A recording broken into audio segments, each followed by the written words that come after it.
আসসালামু আলাইকুম। আপনারা কেমন আছেন? আশা করি ভালো আছেন। আলহামদুলিল্লাহ ভালো আছি। তো আজকে আপনাদের মাঝে নিয়ে আসলাম একটা নতুন রেসিপি। এই যে এখানে আছে ফুলকপি, আলু আর মসুরির ডাল। আর আমি এখানে পেঁয়াজ, রসুন, কাঁচামরিচ কেটে রেখেছি। তো এখন কড়াই গরম হয়ে গেছে, আমি তেল দিয়ে দিলাম।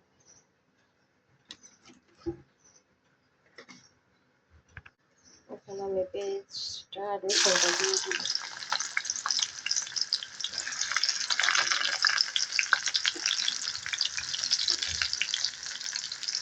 আমি ভালো করে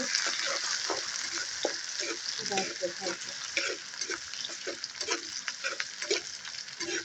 একটা সবজি আপনার রুটির সাথে খেলে খুবই ভালো লাগে বা গরম ভাত দিয়ে।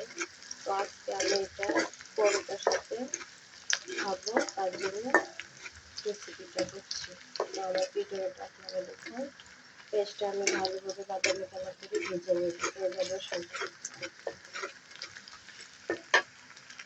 তো আমি এটার মধ্যে এক এক করে সব মশলা দিয়ে দিব।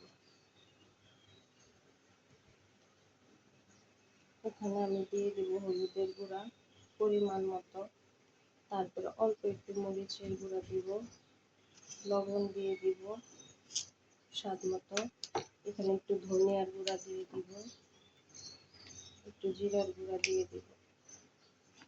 এই যে এখানে আমার পেঁয়াজটা বাদামি কালার ভাজা হয়ে গেছে। এখন আমি ডাল, আলু আর ফুলকপিগুলো দিয়ে দিব।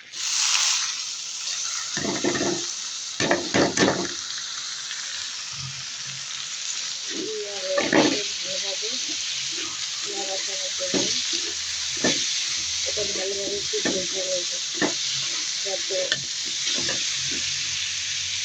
ডাল ভাজাটা সুন্দর হয়।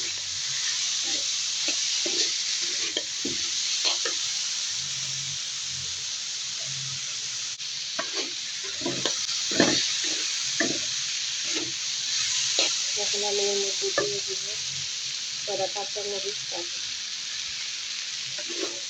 কাঁচামরিচ কাটা দিয়ে দিলাম।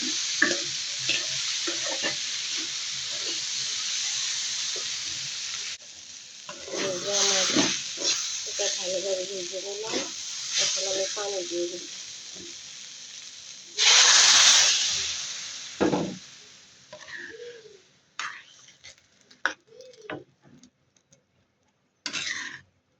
এখন আমি ঢাকনা দিয়ে ঢেকে দিই। এই যে আমার ডালের একটা সবজি। এখন আমি এর মধ্যে দিয়ে দিব কেটে রাখা টমেটোগুলো।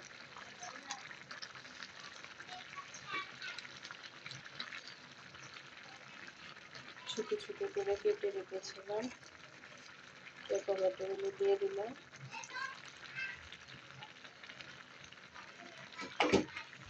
এখন একটু নাড়াচাড়া করে ঢেকে দেব।